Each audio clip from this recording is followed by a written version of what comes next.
Ouais, clairement, on est en plein dedans.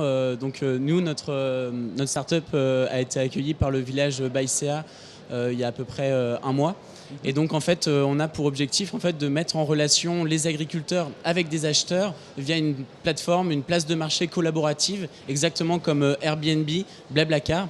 Et en fait, c'est un agriculteur et un acheteur. Et l'acheteur, c'est qui? C'est un négociant, une coopérative, un agro-industriel et aussi un éleveur. Vraiment, l'idée, c'est de faire du B2B.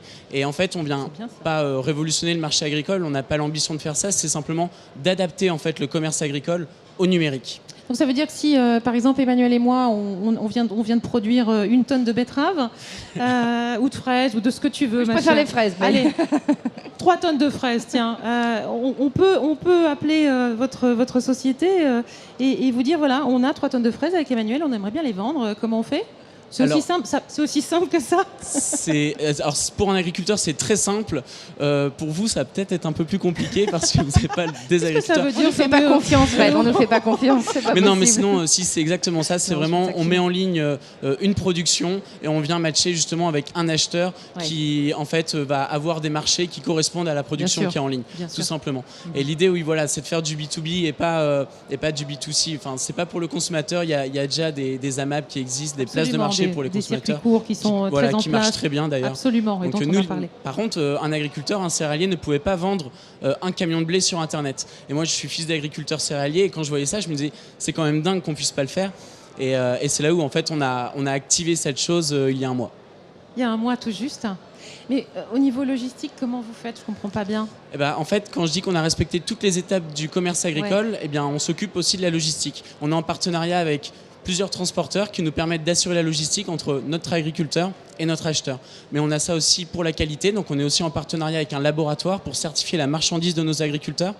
Et enfin, tout ce qui est contractualisation, facturation, bon de livraison, on l'encadre aussi.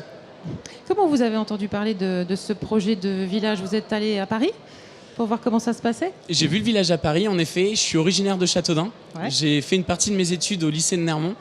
Et j'ai grandi dans le quartier de Châteaudun. Donc forcément, j'ai rapidement pris connaissance du village et je me suis tout de suite dit que Biagri, il fallait que ce soit là-bas. Oui, c'est ça. Puis c'est ce que disait Emmanuel. En fait, c'est que vous vous retrouvez au cœur de... C'est le sanctuaire, j'ai envie de dire. Hein. C'est là que tout va se passer pour le coup. Hein. Franck.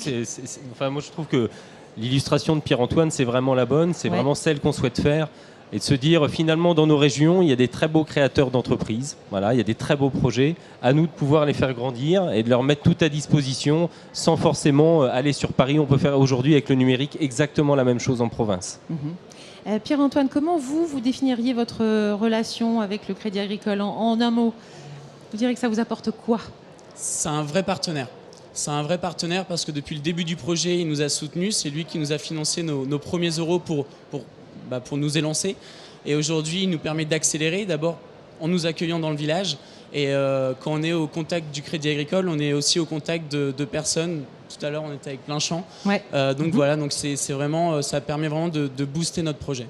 Et vous, Franck Trinçon, un projet comme celui de Pierre-Antoine Foreau, c'est un peu l'ambassadeur idéal pour l'ouverture de ce village à Châteaudun ? Alors oui, c'est un peu l'ambassadeur idéal, mais des ambassadeurs comme Pierre-Antoine, finalement, s'aperçoit qu'on en a plein localement. C'est ça. Et voilà, à nous aussi de lever les cailloux, de découvrir ces pépites et surtout de faire en sorte de pouvoir les faire grandir plus rapidement et qu'elles restent sur notre territoire, ce qui pour nous est un vrai enjeu dans nos caisses régionales. L'objectif, c'est que l'économie reste et les porteurs de projets restent sur notre territoire et que ça contribue au développement local. Vous estimez pouvoir accueillir combien de start-up à terme ? Alors écoutez, à terme, donc le village va ouvrir définitivement au mois de septembre. Donc on aura 25 places pour 25 start-up dédiées et uniquement dédiées au milieu de l'agriculture. Vous avez déjà une idée des start-up qui vont venir ou Oui, aujourd'hui on en a 4 aujourd'hui qui attendent effectivement la fin des travaux pour voir venir. Et puis on va surtout faire un point presse de lancement le 17 mars.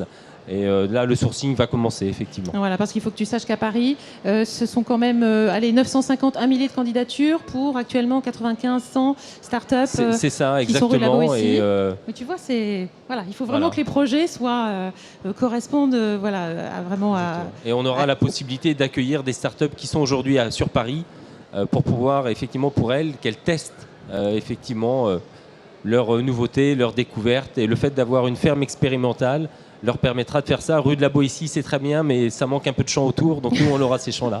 On est d'accord.